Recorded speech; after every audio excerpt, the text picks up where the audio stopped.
Bungie has really gone and just given Warlocks the Titan power fantasy. This build is so strong, it single-handedly carried me through the Renegades campaign with absolutely no issues. And I actually tried leaving the campaign early to go and do the ultimate conquests on day one, but sadly they weren't available. Titans carried in Ultimate Avalon last season, but in Renegades, Warlocks are going to be kings. I'm calling it now. This build is fantastic in activities like Legendary campaigns, the Fire and Ice exotic mission, Ultimate Portal Ops, and Grandmaster Lawless Frontier activities. With the launch of Renegades, Winter's Guile received some massive buffs and changes, bringing it into the modern exotic power fantasy and giving it a much needed boost. But this change has turned it into a monster of an exotic. The TLDR is Warlocks now have the Titan exotic Wormgod Caress, but on steroids. When you get the exotic rolling, you'll gain a 400% increase to all melee based damage, this includes glaives, and you'll gain massively increased recharge for all your melee abilities. And if this wasn't enough, you'll also increase the speed of your melee attacks. This further increases your DPS, and if I'm not mistaken, it's actually the first time an exotic has allowed you to melee faster. So if this build sounds like fun to you, let me break it down for you. And just remember to leave a like on the video and hit the subscribe button for more insane and fun builds like this. Oh, and as always, dim link in the description. Now we're gonna rock prismatic for this. Honestly, I really thought about using this on Strand Warlock so that we can benefit from the infinite grapple melees, but prismatic won in the end due to the insane number of build options available. The important part of the subclass is running Arcane Needle for 3 melee charges, and then Lightning Surge to turn these charges into high damage AoE explosions.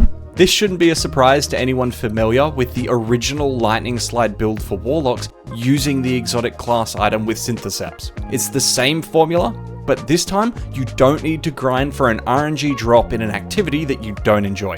All you need is an exotic that has been around since the launch of Destiny, which you can purchase from Rahul in the tower. And for this build, we're going to pair Lightning Surge with Devour. On any ability kill, we'll gain Devour, and this gives us access to instant healing on any kill from that point on. Running the aspect itself gives increased healing per kill, as well as some bonus grenade energy, which is always nice. And speaking of grenades, the best option for this build is Cold Snap, hands down. This gives us a little bit of crowd control and gives us another way of generating Darkness Transcendence. You'll also want a roaming super, and I strongly recommend running Winter's Wrath. The reason for this is because it's a darkness super, which having access to will be another easy source of Darkness Transcendence. And roaming supers regen almost 3 times faster than single-use supers. And the third reason, because I'm not done, for running Winter's Wrath is because it will give you access to Frost Armor via Facet of Purpose. This gives you a subclass buff based on the energy type of your super when you pick up an Orb of Power, and in this case, it will give us Frost Armor. This damage resistance will be extremely helpful in harder content, which is where this build shines. Pair Facet of Purpose with Facet of Protection for another layer of DR. When surrounded by 3 or more combatants, you gain increased damage resistance. It's a very simple and very straightforward fragment, perfect for melee builds, where you are always up close and personal.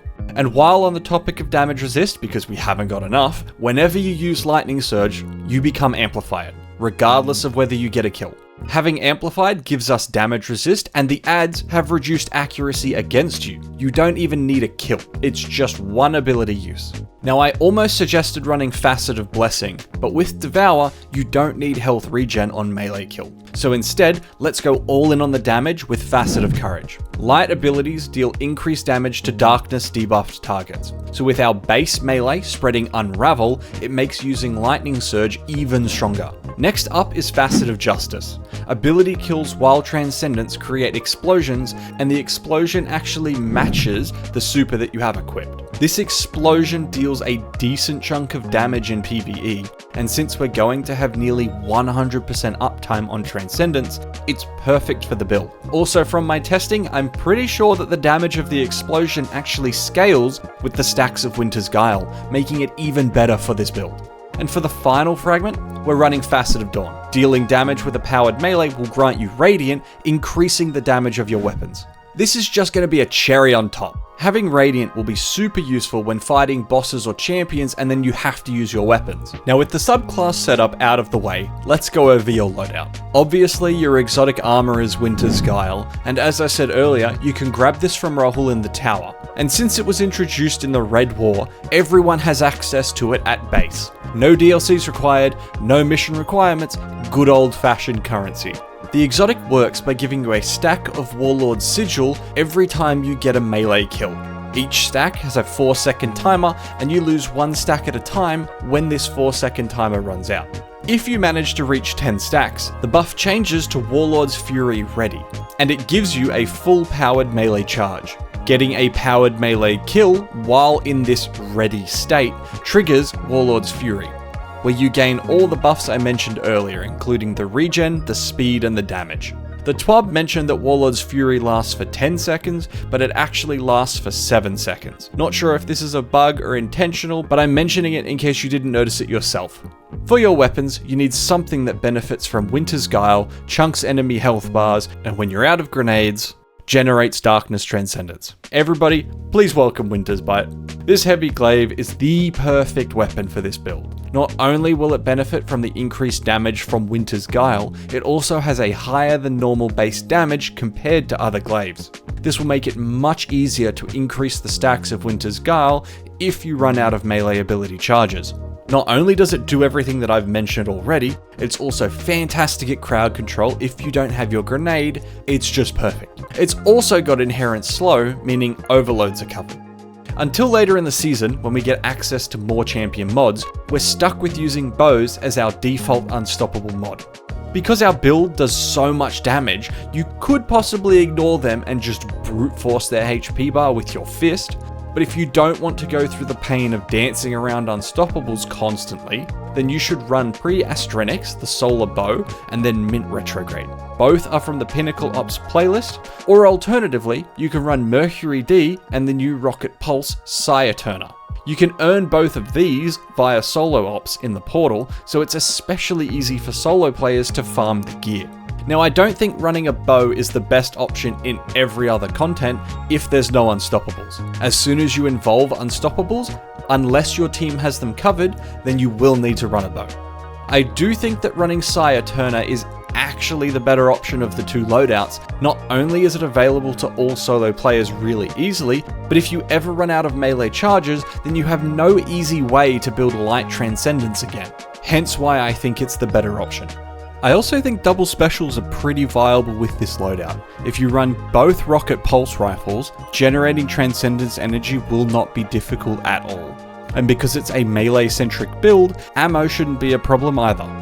Now before I cover armor stats and armor mods, I just want to quickly cover the artifact. The most important artifact mods for this build are Dielectric, defeating arc debuff targets grants bolt charge. Rapidly defeating arc debuff target spawns an orb of power and heals a small amount of HP. This pairs perfectly with Lightning Surge because Lightning Surge jolts targets, and it's a fantastic option to pair in this build. The next mod that I want to focus on is Armorsmith.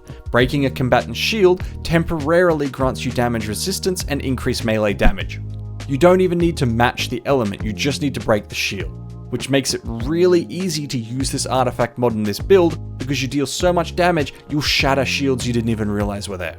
Singularity Blade is the next one on the list. While you have a void elemental buff, in this case Devour, melee and sword hits weaken targets, while melee and sword final blows create a weakening burst. This just gives the build free access to weaken, and basically increases the damage of your entire fire team since everything is going to be weakened.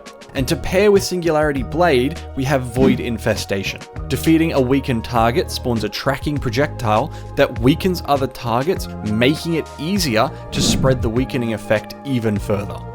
Now for our armor stats, we'll obviously want as close to 200 melee as possible. Above 100 is just increased damage, so getting it as high as possible lets you secure more kills more easily. In addition to the 200 melee, you'll want a decent split between grenade and super. These will boost the regen of both as high as possible. Prioritize grenade over super, since it will be really easy to get your super with this build, and the grenade is more important, because dealing damage with your Transcendent Grenade actually increases the recharge of your melee. That's just an inbuilt effect in Prismatic.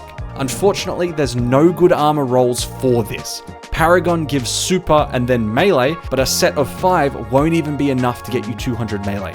And having Grenadier, which is grenade and super, results in an even worse melee spread. Just aim for 5 brawler pieces with tuning and tertiary stats that benefit the build. For armor mods, on the helmet, run 2 hands on for that super regen, and then run a special scout mod because why not? You can't fit any useful siphon mods in this slot. On your gauntlet, run 3 heavy-handed mods, so that the orb generation for Facet of Purpose is as reliable and frequent as possible. On your chest piece, run resist mods that match the content that you're playing. On your boots, run a scavenger for your special, because you might go through the rocket pulse ammo faster than you're used to, and then run 2 recuperations if your health stat is low, otherwise replace these with innovations instead for increased grenade regen. On your class item, run Special Finisher and Bulwark Finisher for safer special ammo generation, and then Bomber for improved grenade regen. Now there's a couple of things that I wanted to mention that didn't really fit into the rest of the explanation. You'll spend most of your time in Transcendence with this build, and when your Transcendence ends, if you don't have Warlord's Fury active, you've got basically no ability regen, or at least not melee spammable levels of regen. So when you run out of Transcendence, pop your super. This will make filling up the Darkness meter a breeze, then when your super ends, you'll only have your remaining melee charges and your elemental weapon to generate light Transcendence. This build is great in all levels of content. In harder content, I'm talking Ultimate and Ultimate Conquest, you might find it challenging to get the build rolling. Now something that I haven't mentioned yet is that you can gain Winter's Guile stacks by getting finishers. And finishers actually give you 3 stacks instead of 1. So if you are struggling to get the build rolling, make a few of the enemies finishable and trigger the perk through finishers instead. Or just get 1 or 2 finishers and then swap to Winter's Bite. Because once you reach 10 stacks, you're given a free melee charge, and the build really takes off from there. As you've probably seen from some of the background footage, there have been occasions where I get 3 or 4 finishers back to back from 0 to 10 stacks, and then get the build going immediately. This is also a pretty decent play in high-end content, especially if you're running Bulwark Finisher like I suggested. So get out there and give this build a crack. It's insane in every single piece of content at the moment. Legendary Campaign, Fire and Ice Exotic Mission, Ultimate Portal Ops, Grandmaster Lawless Frontier, everything I've mentioned so far. Everything is an absolute pushover. If you have your own tweaks, let me know in the comments. I'd like to see what you've come up with yourself. And as always, have a wonderful rest of your day.